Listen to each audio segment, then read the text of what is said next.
listening to the GM Shuffle, presented by DraftKings and VSiN. Welcome into the GM Shuffle. DraftKings, the crown is yours. I am Geoff Schwartz, 8 years in National Football League. That's Marty Hurney, 30 years and for front offices. And Marty, buddy, we have a show today. Divisional round weekend is complete. We had 4 games, 3 of them being absolutely fantastic. One, I think we thought would be the end result between Seattle and San Francisco. But we talked about for weeks now, the coaching cycle, Black Monday continues weeks afterwards, and we have another head coach fired. The Buffalo Bills have fired head coach Sean McDermott after their loss this weekend. Just instant reaction, Marty, to Sean McDermott being out. Well, I always go to the personal side. I think people don't realize how difficult something like this is. I mean, how tight. He's been there for 9 years. Brandon Beane was with him for 8, I believe, because he got there the year after. As closely as you work, you really get to be friends almost, but you work so closely and work through so many issues that it's an extremely hard decision. But this is one, Geoff, that we talk about a timeline and a life cycle, and Sean's been there 9 years. He's done a great job, 98-50, made 2 AFC championship games. But when you have Josh Allen, when you have a guy that a lot of people think could be the best quarterback in the league, obviously, if not one of the top 3 to 5 in the league, and the expectations are to get to the Super Bowl and win a Super Bowl. And they have not done that in 9 years. And I just think that there's a time where it's nothing. Sean McDermott's a very good coach. It's nothing that he did wrong. It's just timing. There are some points you hit a point in a franchise where there needs to be change. And now you're looking at the Patriots.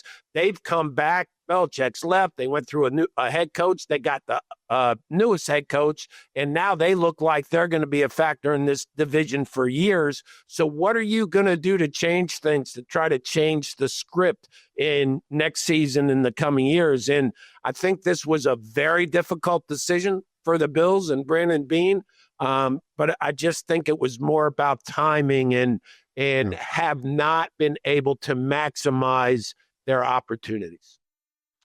So this follows a loss by the Buffalo Bills to Denver Broncos, 33-30 in overtime, a game that featured Buffalo turn the ball over 5 times, 3 fumbles, 2 interceptions. And we'll get into the minutia of the game in a second, Marty. But after the game was over, we saw a very emotional Josh Allen talking to the podium. We saw other players that are emotional after the game as well in the locker room. And emotion is great, right? We want to win, right? I love seeing that from players, right? Because the playoffs matter, right? I think we saw that throughout this weekend where it matters, man, right? It matters, especially for a team like Buffalo, who has been in this, as you mentioned, year after year. We have the graphic of now, right? They lost a wild card game to Houston. They lost, a AFC Championship game to the Chiefs as well. And they lost the Chiefs the next year in overtime, if you recall, right? Then they lost the Bengals, got upset at home in the snow. Next year was, I believe, then again, they lost Kansas City, then again, Kansas City, and then Denver this season. And this, I said this at the time yesterday, or this would have been Saturday night now. I thought, judging by the reaction of the Broncos players and judging it off of no Patrick Mahomes in the playoffs, no Lamar Jackson, no Joe Burrow. Josh Allen, up until this point, was 0-5 in playoff games against Burrow and Mahomes and won everyone else, right? He's beat everyone. This was the year to do it, right? The AFC, we'll talk about the AFC. Look, it's not the strongest group of AFC teams left remaining. And Buffalo lost the game. And it felt like this was going to break them. And I think it did break them, Marty. And if they ran it back with Sean McDermott, who I think we all agree, it's not all his fault, right? The players right now, the roster's not great. There were decisions that Josh Allen made that weren't great in this game. There were decisions that were on Sean McDermott as well, though, right? But in the end, this loss broke them. And I said this yesterday. I really thought if they ran this back, same group, Marty, they would not be a playoff team next season. Like, this loss would have broken them, their spirit and their soul. This is the year, right? Again, all the obstacles were cleared, and they didn't play well. Josh Allen didn't play well. McDermott at the end of the first half, I thought made a poor decision to let Josh Allen try to pass the ball with no timeouts and just take a knee going to halftime. You get the ball at the half. It was 10-10 with 2 minutes left in the end of the first quarter to the end of the first half, and it was 20-10 going to halftime. So a change had to be made. And you can debate whether or not the change should have been a general manager. Brandon Beane, by the way, got a promotion to basically president of football ops, where he's now in charge of the coaches. So the coaches report to him, and then he reports to ownership. So we'll see, obviously, how that structure changes things. But something had to be done. Something had to change. Did you feel that way after the game, that something had to change? I really did, Geoff. And again, and it's just that life cycle. It's just the timing. I mean, the old saying is, to do the same thing over and over and expect different results is insanity. And I think it's just when you go 9 years, and Sean did a great job. I mean, we set the record. We talked about all the playoffs he's in, but it just feels like there has to be a change right now, because that was a devastating loss for the Bills. And when you look back, and people want to talk about the calls late in the game, and I'm not one to we'll talk about it, Marty. Officials, but I think that they were both the right calls. Now, I hate the Calvin Johnson rule. I think it's really led us down the wrong path. The whole thing about every catch have to be looked at in slow motion and replay. So that part I didn't like about it, because it looked like a catch. But if you look at it in replay, he loses the ball as he rolls over. That third step or that football move, the ball does come out. If it didn't land in the Denver player's hands, it would have been an incomplete pass. But I don't like the rule, but that's the rule, the way the rule's written, and I think it was officiated right. The key coaching point was at the end of the first half. And you just kind of got a feeling when that happened that those 3 points were going to matter, because it seemed like it was going to be that kind of game, and it was. So very difficult decision. I feel horrible. Sean McDermott is a terrific person. His family's great. He's not going to be out there long. I think if he wants to get a head coaching job this year, he's probably got a chance at it. So, but it's just something that I think the Bills felt like, we have to make sure that we're still going in the right direction. And I think probably a lot of people saw what you saw, Geoff. Just, you can tell a lot after the game about body language and looks on faces. And it was just, if they came back with the same staff, I don't know where the hope would be. So, spinning a little Josh Allen talk here. I think we all agree that, he's quarterback one at the moment, although I wouldn't count on Patrick Mahomes off an injury. We'll talk about the Chiefs hiring a new offensive coordinator potentially here later in the show. But he's almost 7 in overtime games. And quite frankly, it's not gone very well for him in the overtime. Now, there are a couple games where he didn't get the ball, right? So that's not fair to count those. But since the rule changed, he's 0-3 in overtime. And sort of in these bigger moments, we don't get the best of Josh Allen always. He has 15 fumbles in the playoffs, in 15 playoff games. It's things like that just are not crisp enough. So the next coach, to me, has to try to get him to play mistake-free football in the postseason. Now, again, there were 5 turnovers. One was Josh Allen's fault on the fumble right before the end of the half. One was a very bad interception where he just didn't see the backside safety. Well, the Cooks one, that sucks. That's not really his fault. Cooks has got to control that. But I'm with you. I think in real time, it looked like an interception. Slow motion, maybe you can argue that it was a catch and control, but I don't think he ever had control of it. I mean, that's fair. But Cooks has catch. You got to catch the ball, dude. You got to catch the ball. You got to pull it in your chest and catch the ball. That's different, by the way, than Devontae Adams one, where I think very clearly had control of the ball. His knee hit the ground. That play's over at that point, right? So, those are 2 different ones. If you can't see that, I don't know what to tell you. But Marty, with Josh Allen, he gets a grace that I don't think other quarterbacks get for playoff failures. I think this game might change a little bit of that. But what do you see from Josh Allen that has to change to get him over the hump? Again, early in his career, not really his fault. Later in his career, it is trending a little more toward Josh Allen mistakes as a reason why Buffalo loses. I agree, Geoff, and I think you got to get rid of that Superman cape stuff, throw it out, never say it again. you win games as a team. Listen, he's a great player. There's a lot of teams with really good quarterbacks, but I think that Josh Allen thinks he's got to win the games by himself. I think the offensive players, everybody, it's almost like sometimes they're sitting around waiting for Josh to make a great play. Listen, they've had a really good offensive line in front of them, and they had James Cook, obviously, is one of the best running backs in the league. Do they need help at receiver? Yeah, they got to add another receiver or two, but they've got good tight ends.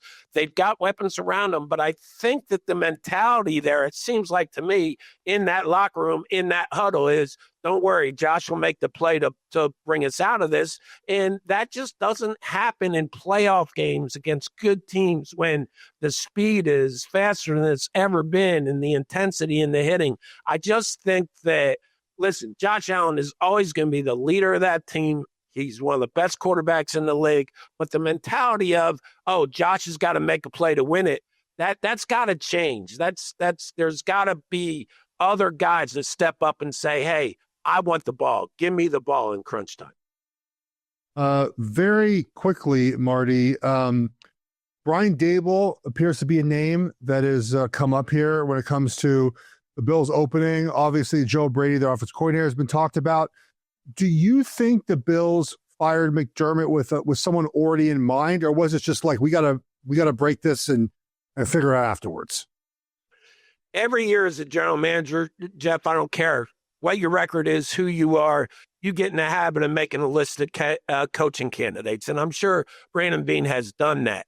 If I had to bet, would I bet that they would bring an offensive-minded head coach in to work with Josh Allen? That's what I think would happen. Who that is, I don't know right now. But if I were betting, it would be an offensive-minded head coach.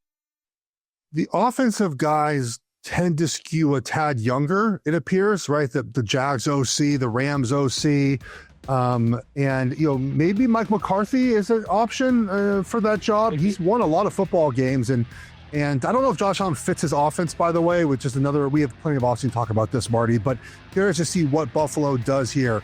The winning team, the Denver Broncos, we're going to talk about them and the way they played. They are hosting the AFC Championship game. We'll talk about them next, where they go from here. They don't have a starting quarterback. It is a problem. Do that next. Jim Show presented by DraftKings Network.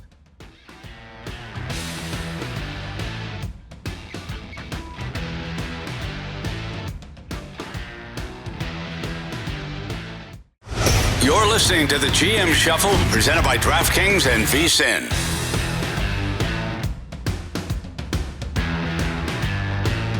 We're back on the GM Shuffle. The AFC champion host team will be the Denver Broncos. They win 33-30. And unfortunately, quarterback Bo Nix is out for the rest of the season with a broken ankle. He injured himself on the third to last play of the game. There was a little quarterback sweep to the left. He looked like he landed awkwardly.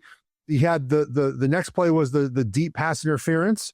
It was pass interference, Marty. I don't like a spot foul for an underthrown pass. I just think that should be 15 yards, but so be it. That's what it is. They center the ball. Then it was a penalty on Trey White, which I get the frustration at that point. Who cares? It doesn't matter. Just throw your helmet, be angry, whatever. And then they kick a field goal and win. And then Sean Payton, the head coach, does his press conference, goes back to the back, talks to the doctors and Bo Nix, then comes back out to announce that Bo Nix has broken his ankle, is having surgery as we record this on Monday, tomorrow on Tuesday. I broke my ankle twice, Marty. I didn't have emergency surgery, not emergency surgery, but surgery immediately, put it like that. So I'm kind of surprised to see the actual injury. He was limping off the field, but man, this is a bummer because look, the Broncos offense has its starts and stops. It can sputter at times. It looks uneven at times. To me, that's a lot of the run game. If they need a running back. Like they don't have a one. The two guys are Harvey, rookie, McLaughlin. They're both tiny. They're both 5'7", 5'8". They don't have a big dude. And their offensive line's really good. It's one of the best in the NFL, but they just don't have that running back. So it throws off their run game. Bo Nix is good sometimes, mediocre, but Bo Nix makes those throws late in games. So whatever you think about him, he does make clutch throws, man. That throw to end the game, a couple weeks ago, he even had a touchdown pass today. I thought Sean Payton, and this maybe got lost in the shuffle of the Bo Nix news. Buffalo lost a defensive player twice in that game. The very next player, the play after that, they scored a touchdown on that backup. And I thought that was just brilliant game plan. And he's telling Bo Nix in his headset, right? Hey, man, hey, we're throwing deep here, target the backup. He's absolutely telling Bo Nix, and Bo Nix does it. Like, it just, the game plan was good. They need a running back, a little uneven at times, but Bo Nix being out, man, Marty, just a complete soul crusher for what feels like a team that is Super Bowl bound. Yeah, it really sucked the wind out of me, Geoff. My stomach was tight for a couple hours after that, just because I know how hard you worked to get to where he did. Second to last play of the game, basically on the way to winning the game with the field goal, and he breaks his ankle. And it's just that you feel so bad for him. You feel so bad for the team. Now, I'll say this. Jarrett Stidham has talent. He can throw the ball. He is has quarterback skills to where I would say he is one of the top level backups. And if anybody can pull this off, it's Sean Payton. But I just think that it's going to be a tough task here with the Patriots team that is really firing on a lot of cylinders, especially defense. Their defense is coming in with as much confidence as they've had all year, I think. And you would have just liked to see the Broncos with Bo Nix go against the Patriots. That was disappointing, but we'll see. I just think that if anybody can pull it off, it's going to be Sean Payton. So when Sean Payton did not have Drew Brees, he made it work in New Orleans. Now, that's Teddy Bridgewater, not Jarrett Stidham, so a little bit different. But I trust that. Again, if they had a running back, dude, I'd feel so much. If they had James Cook, or they had one of the Patriots guys, give me Stevenson or Hendricks, someone who is a downhill. And when you watch James Cook play, his speed to the hole, just boom, boom, boom. They don't have that in Denver. They don't have that guy. And that would make a big difference in this game. I do trust the game plan they're going to have with Jarrett Stidham. It's going to be good. Can you make first down to 2nd and 5 and then 3rd and 2? That'll be important for them in this game. But you got to roll with the punch. I know Sean Payton is ready. The team is ready. This could be a Nick Foles situation, Jeff Hostetler situation. The backup comes in, you build a game plan around him. He gets hot for a couple of weeks, and boom, you win a Super Bowl. All right, Marty, let's talk about our friends here at Huel. So I'm an on-the-go guy, I got my kids in the morning, take to school. I got workouts. We have this show, and the best way to fuel me in between here is this Huel. It's a meal in a bottle, right? It has 35 grams of protein, 27 vitamins and minerals, fiber as well, slow release carbs, got my omega-3s in there as well. They have all different flavors. This is the chocolate one here. They have vanilla. They have a strawberry vanilla as well. They have an iced coffee one if you like coffee. They have a chocolate peanut butter. It just keeps me fueled during my busy days. I can't recommend this enough. A meal in a bottle, 400 calories. It's fantastic. Yeah, Geoff, this has really changed my mornings because I'm my whole life, and I know this will surprise you, but I've been a meat and potatoes guy. Broccoli and green beans and peas, anything green, that's what grows outside in the backyard. But I have come across this. It's the Daily Greens from Huel.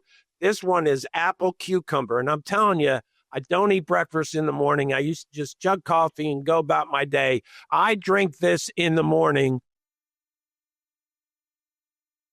It tastes great.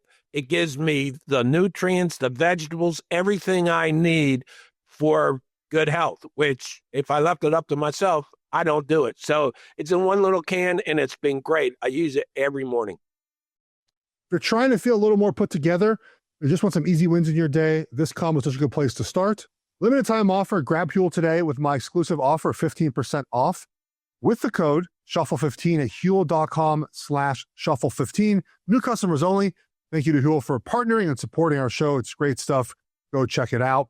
All right, Marty, back to football here. The opponent of the Denver Broncos is New England Patriots, and I might go down with the ship with New England. I don't know, but they get it done again. Their defense, as you mentioned, is starting to play like I think Vrabel expected them to play this season. They harassed C.J. Stroud. It made life tough for C.J. Stroud, forcing 4 first half turnovers. There was another one added in this game as well. There were 5 total turnovers forced here. Made life really miserable for the Texans, and they now play Denver. But look, we'll talk about Stroud in a second here. The New England offense still concerns me, Marty. It's not great. They haven't had to be great, which is the important part here. But, Drake May has had 2 interceptions, 2 fumbles lost. He's put 3 other fumbles on the ground in 2 playoff games. They had 13 first downs yesterday. I know it's a good Houston defense, but they had like 6 at halftime. That is my concern heading into Denver is the offense. What say you? Yes, it would be a concern just because that Patriots defense played about as well as any defense I've seen. Now, they're playing the Texans offense, and, I said I bet the Texans, I totally missed on the game. I said that C.J. Stroud turned the ball over the first weekend. He would protect it against the Patriots, and they were a turnover machine. So I think the Patriots were dominating that game so much that you didn't really have to come out and win the game on offense, Geoff. You just had to make sure you didn't lose it. And I think this Patriots team can score very balanced. I love Travion Henderson, and they got a great running back combo. Their quarterback is, all you got to do is look at the tape. I mean, their quarterback's one of the best in the league. And I think they have enough weapons at wide receiver, guys that come up with catches at big times to be able to score points, move the ball consistently. I like the Patriots in this game just because of Nick's being out. Yeah, I'll tell you what, man. I like I want the Broncos to cover. I'll put it like that. It's down to the 4.5. Now I got 6 yesterday. I thought that was a little overreaction. They've played C.J. Stroud, who just has been horrendous in the playoffs in his career, and Justin Herbert. They play teams with no offensive lines. They play teams that really couldn't put up a fight offensively. I know Bo Nix is not in this game. I get that. I trust the rest of the Broncos to figure it out, at least somewhat. Look, Marty, New England yesterday won a game where, I'll pull this back up here, the first team in 1987 to win a playoff game with 250 yards or fewer, 13 first downs or less, and 3+ turnovers. The last 30 teams to post these results lost by an average of 21 points per game. They had 4 yards of play. They were 3 for 14 on third down and were sacked 5 times. I don't love it. Don't love it. Do you have a trash can near you? Just throw those stats in that can. Yeah, throw them in the trash can. It's just another example of their offense. I don't think is good enough. They're on the road in this one. I don't know, man. I don't love it. This team is playing with a confidence. And again, this is the argument with the analytics guys I've had over the years over and over and over again.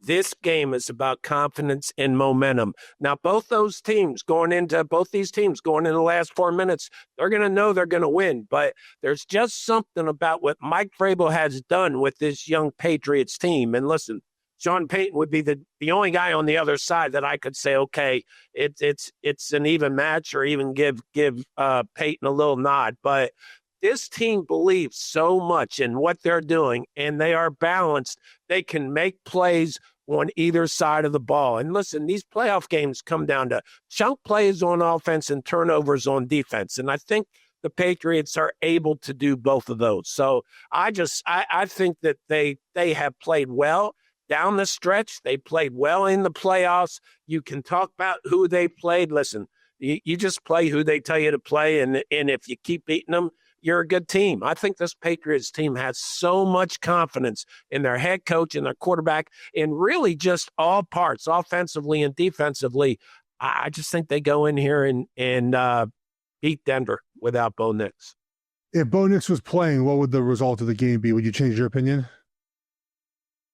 I'd be staring on you a lot. Yeah, and I'm talking strictly money line. Strictly money line. Yeah, I'd be Porky Pigging a lot because I'd have a hard time making the decision. But I think, listen, you know what I think of Sean Payton, but I think the Patriots are just playing extremely good football.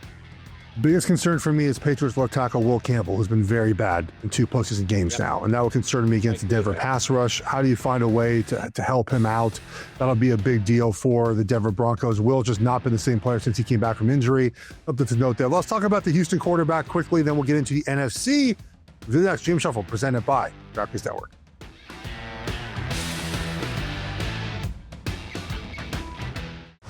You're listening to the GM Shuffle, presented by DraftKings and VSiN.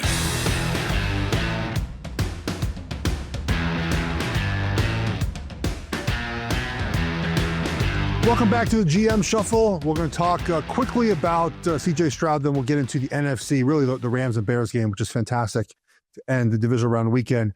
Marty, CJ Stroud is regressing bad. He played really well his rookie season, has not played well since. They have changed offensive coordinators. They have tried to shuffle the offensive line. It's not a good offensive line. I get it. No. Weapons are fine. They're not great, but the wide receivers are not bad. Tight ends aren't bad. Running back is fine. Woody Marks gets hurt every game. I mean, that is what it is. But in 3 playoff games, the Texans defense has scored as many points as the Texans offense has scored. And CJ Stroud looked last game like he didn't want to be there. Of course, he did want to be there, but his interceptions, it wasn't like the Patriots were doing something grand. Balls are behind guys, balls are late, timing was messed up. You could sort of see in his face, like just the sort of like the confidence just leaving his body during the middle of that game. And even Troy Aikman talked about it on the telecast. He goes, something has to change, right? So they're chasing this rookie success he had. He's gone downhill ever since. What do you attribute all of this to, Marty? First thing I noticed yesterday, Geoff, is he had happy feet in the pocket, and that's not good. I mean, he was moving his feet. He was trying to make throws. Listen, he was under a lot of pressure yesterday. Okay, so I've got to give him that is that he stood in the pocket but he tried to make throws. He's surrounded by 3 guys, and he's trying to make off-balance throws that just aren't going anywhere. And the one throw, he just threw up and hoped somebody would get it, and happened to be the Patriots. I just think that the look in his eyes, his body language, he was not confident at all, Geoff. And we've seen quarterbacks under siege and getting a lot of pressure, but he just was doing the same things, and his feet kept tip-tapping in the pocket the whole time, and really did not give himself room to throw. I don't know whether he was getting a lot of people open. He obviously missed Nico Collins yesterday, but he just, the poise in the pocket, the way he reacted to the pressure, and then the look on his face afterwards, the body language as the game went on, I really started worrying about, hey, can he recover and move forward from this next year? Because as you know, I love the Texans yesterday. I knew CJ turned it over 3 times the week before. I thought he was the key was for him to hold on to it, and he did anything but. So I do worry about his confidence moving forward. He was under a ton of pressure, but you really have to learn to go down, protect the ball, or escape and get out of there and at least get out of the pocket, throw it out of bounds. If you like what you're hearing here on the GM Shuffle, is even more VSiN Pro. Betting splits, power, and sharp analysis, all for $9.99 your first month. Go to vsin.com/subscribe and check out all the subscription options. I don't know what Houston does from here with Stroud. I mean, the offensive line's got to be improved. We'll see what they do. We'll see if they make a coordinator change again. I doubt it. I don't think it was a coordinator issue, but the offensive line's got to be fixed. And you got to spend your resources doing that this off season. All right, maybe the most entertaining end of a game we've had in quite a while in the postseason. The Bears and the Rams late last night, Marty, overtime, win for the Rams 2017. And really, it wasn't the best played game, but the ending was great because Caleb Williams continues to make incredible plays, throwing what essentially was a Hail Mary to end the game, even though it was a 14-yard completion. but he went back and back and back and made an incredible throw. Cole Kmet does a great job there, being physical with the Rams defensive back. I think it was Durand, and makes a great play there. And then the Rams come back and win the game in overtime. And I don't even know where to begin in this one, Marty. I think I begin with the Rams, and I'm waiting for them to play their best game of the season, and they haven't done it yet. It wasn't last night.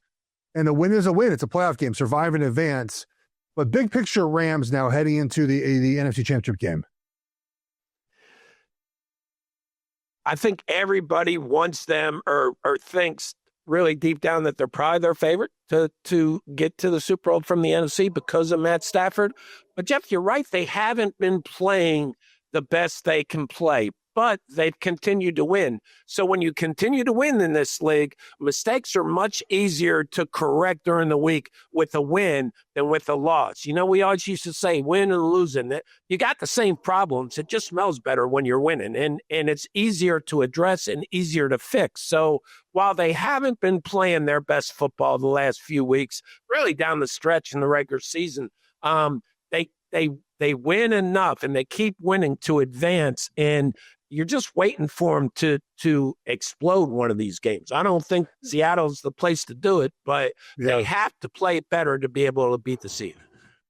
So the game plan by McVay, I thought, was maybe one of the worst of the season I've seen from him. And I will not profess to watch every Rams game and study the game plan, but Marty, this was a Bears team that's 29th in the NFL against the run, and McVay forgot about that for 95% of the game.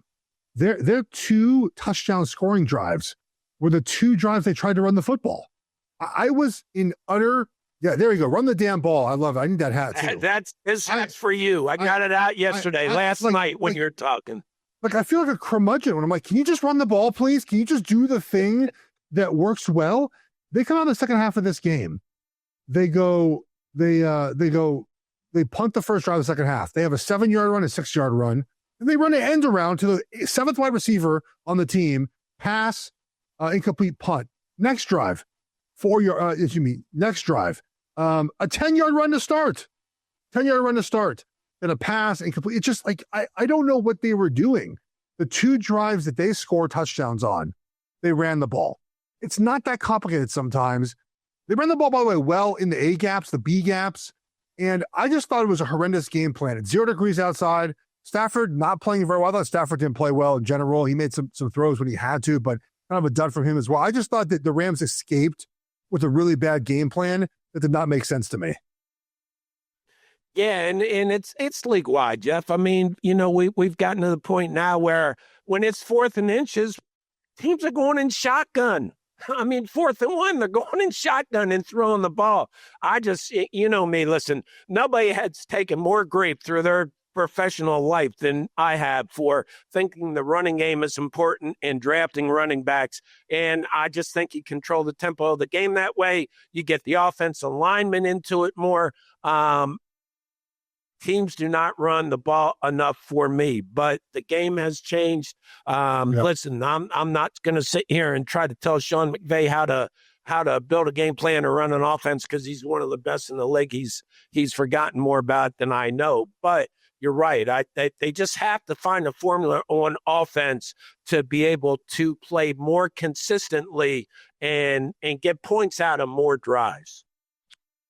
I thought it was inexcusable to run the ball in 3rd and 10 before the 2-minute warning. Win the game, pass the ball. The clock stopped anyways. Why would you run the ball in that moment as well? Just I hated it the entire game. Now they won. Good job. Go to Seattle, get another win. They will need more from their superstars on defense. Jared Verse, just non-existent in this game, gets a backup Bears left tackle, just non-existent. Yep. Got locked up by Loveland on one of the Bears touchdowns. What? Joe Tooney. I mean, he's backup left tackle, but he's on the upper echelon of backup left tackles. But we saw, there's a time, there's a little bit of a constraint with that eventually, right? Now, the thing that I want to compliment the Bears on, and what's also not the best at times, but I like that Ben Johnson, their coach, has a game plan, Marty, and sticks to the game plan. Now, do they need to adjust the 3rd and 1 play calls? Yes. Enough running the ball in 3rd and 1, like play action pass, do something. They were stuffed on 4th down. All right, we can talk about this in a second. But they have an identity, Marty, and they stick to their identity. They know what they are. They call the plays that work. They don't try to get cute.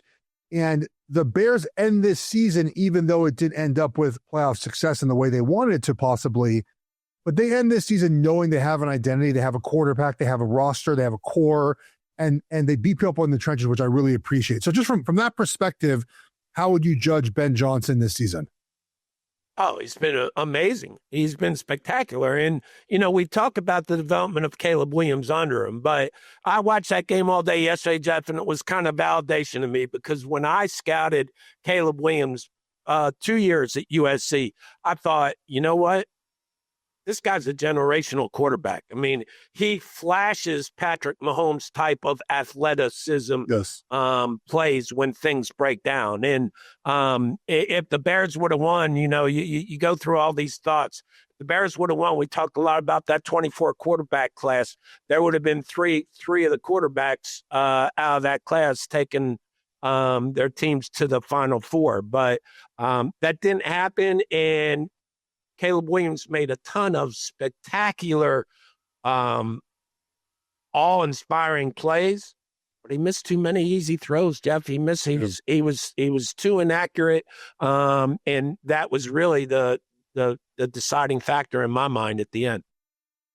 So this is the next improvement for Ben Johnson, Caleb Williams. One, I think, take the points sometimes, man.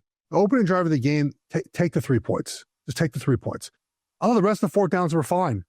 I didn't like the play calls on some of them, but I appreciate going for it. Again, third down, he has a pattern now. If he's going to go for a fourth down, he runs the ball on third down. You gotta have a change up there. The first drive of the game, you drive the ball down the field, and you have an opportunity to just take 3 points. Like just take 3 points, and you go up 3-0. You start the game off well, and you just don't do it. No interception. I just want to take the 3 points. The rest of them, be my guest. The other thing that Ben Johnson's got to do, and you mentioned it, is Caleb Williams has to become more accurate. Just has to. The incredible throws are there, but 23 of 42. It's got to be 30 of 42, right?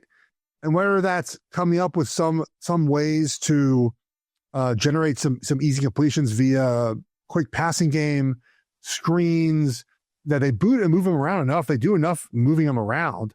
I think the wide receiving core could use an upgrade a little bit as well. Maybe they go for that a little bit this year. But no, in 2 playoff games, they completed 52% of passes. That's not good enough, Marty. So Caleb Williams has to figure that out. I think we understand very, very, very clearly that he is the guy of the future. Like he is a guy who can make all the big throws. There's ice in his veins. But now you have to get better at the easy throws, at the layups, and that's where the improvement will come for Caleb next year. Let's talk about the other NFC game. They'll preview the NFC Championship game. Do it next. GM Shuffle, presented by DraftKings Network.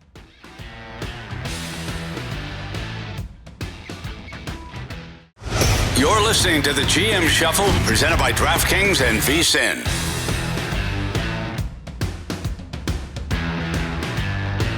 All right, we're back on the GM Shuffle here, Marty. One more game to get to. I think I've picked the wrong winner for 7 of 8 games. Maybe the wrong side too, of these playoff games. Whatever, how many there are. I think there's been 10 of them, actually. I got this one right. I thought Seattle would dominate San Francisco. It happened 41-6. The Niners there's just only so much you can do. The injuries were a problem. They piled up. Seattle, forced turnovers, had short fields, ran the ball well. And they had to do 281 yards in offense. Not great, but ran the ball for 5.3. They forced 3 turnovers. They made life really tough for Brock Purdy. They scored a special teams touchdown to start the game. And what better way to start a home playoff game, special teams touchdown? So Seattle rolls 41-6. They get the Rams. Before we talk about that very quickly, Marty, just thoughts on this game. I feel like this was coming for the Niners, and it doesn't change my opinion at all about Seattle. Yeah, I thought it might happen the week before, but they ran out of gas. And one of the best coaching jobs, if not the best coaching job in the league this year. Just too many injuries, too many changes in rotations, positional rotations.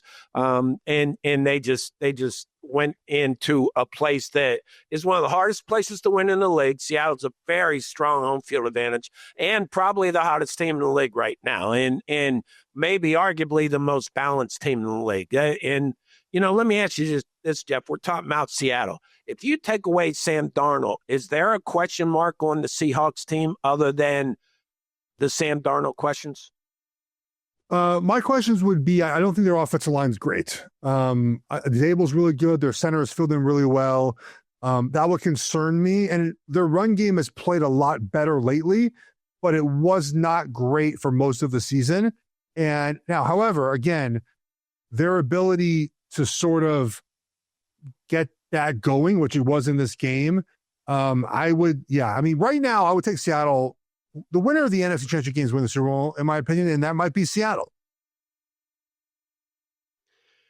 Yeah, I mean, I am big on Seattle right now. I think that if Bo Nix would have stayed healthy, I would have really been excited to see a Seattle-Denver Super Bowl. But I think right now, and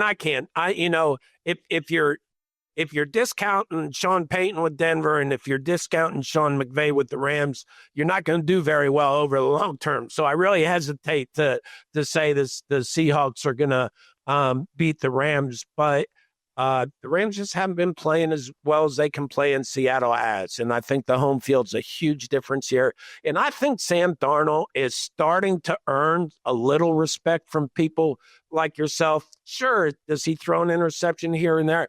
But he also makes the plays to help them win games in key times. And he's just got such a balanced attack around him.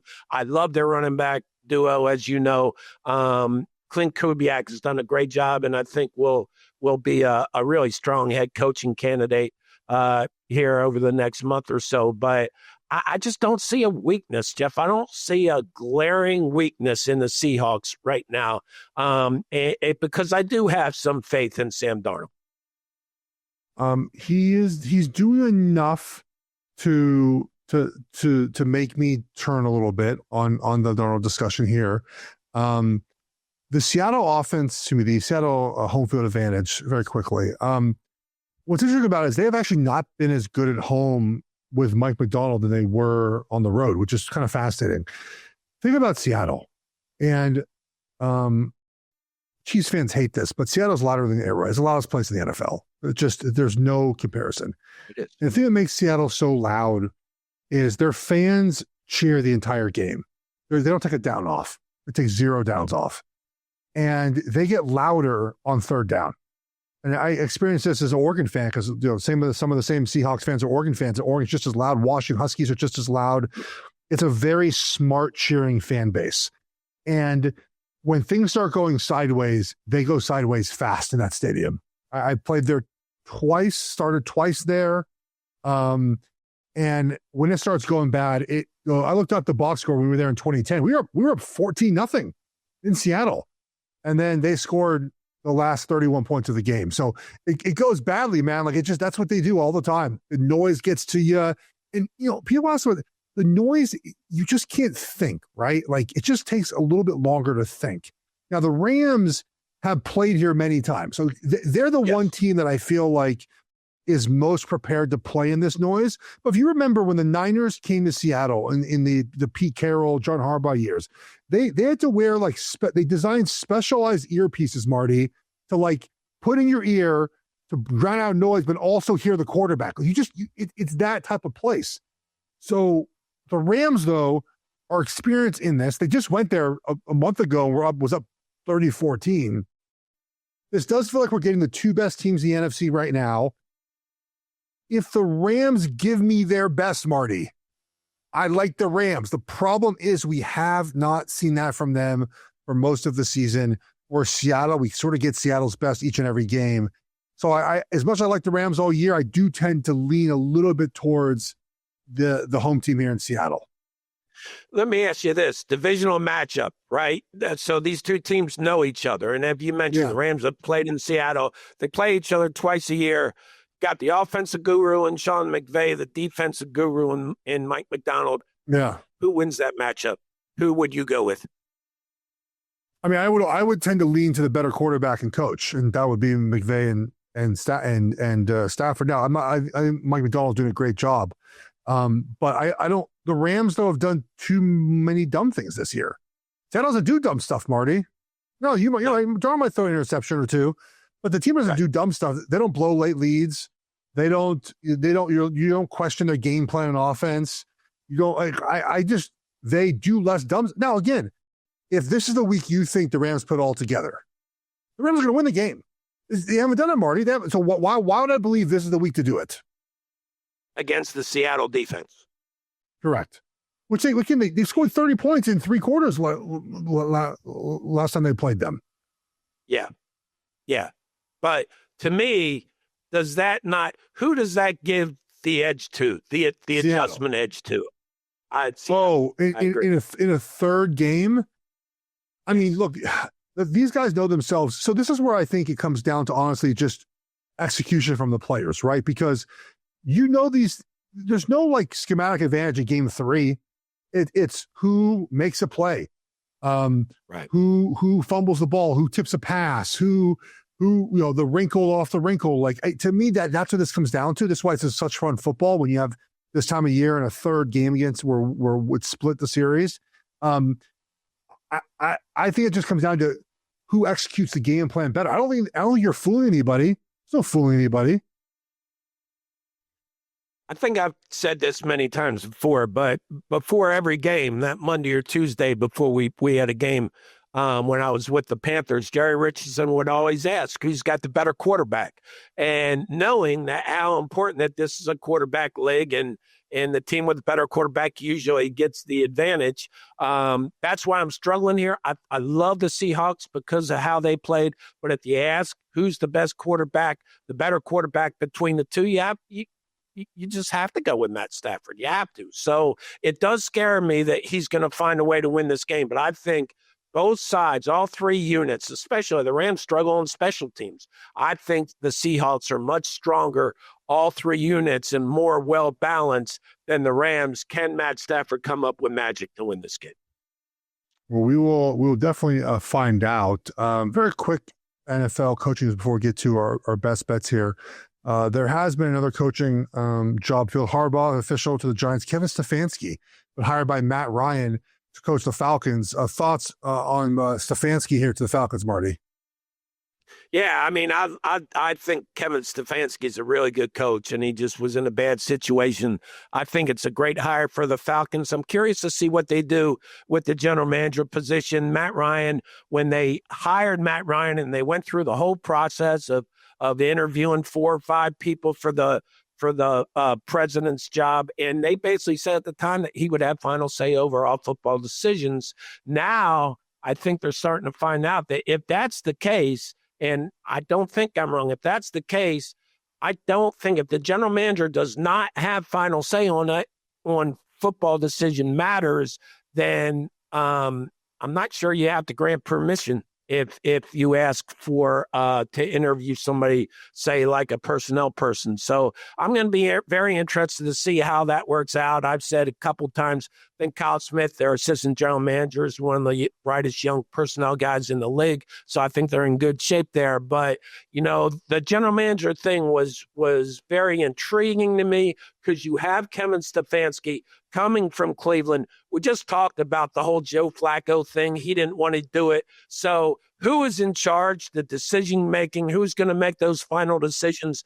That was very important to him. So they had to say something in that interview that made him feel very comfortable about who the general manager will be, who the final decision maker will be. I'm very curious to see what the Falcons do moving forward with their general manager position. So we'll talk on our Thursday episode about all the coaching news. I would imagine that we have a full picture now of what that's going to look like. So we'll spend our Thursday show doing that. We'll also preview, obviously, the championship games this weekend. But Marty, let's get to our best bets now, presented by DraftKings. DraftKings, the crown is yours. What do you have for this week? I like the Seahawks -2.5, Geoff. So that probably means to everybody take the Rams. But I like this team. I've liked them pretty much all year, especially once they got rolling. I think they're just a solid organization and a solid team, as I said, in all three phases of the game. Obviously, the way they lose this game if Sam Darnold gets a lot of pressure and turns the ball over a couple times. But I just think that he has gotten better and better, and they play so well as a unit. I like Seattle -2.5. That number was 3 for a brief second last night. So if you, I think that number will bounce around a little bit. My best bet is Denver +5.5. I'm doing it. I'm taking the defense and the offensive line and Sean Payton and Stidham just doing enough in this game to make this a close game. This is Drake May's first road game as well, to go into Denver, altitude, tough, loud crowd, tough defense to play. Don't trust their offensive line, so I get 5.5 points here. I'm fine with that adjustment. Well, Bo Nix in the lineup. As usual, this was our Monday show. We have a show for you guys on Thursday. You can rate, review, subscribe. We always appreciate that. It costs nothing to subscribe on YouTube, so make us happy, so please do that. We'll be back on Thursday talking about coaching searches and also review the game. Take care, everyone. Have a good one.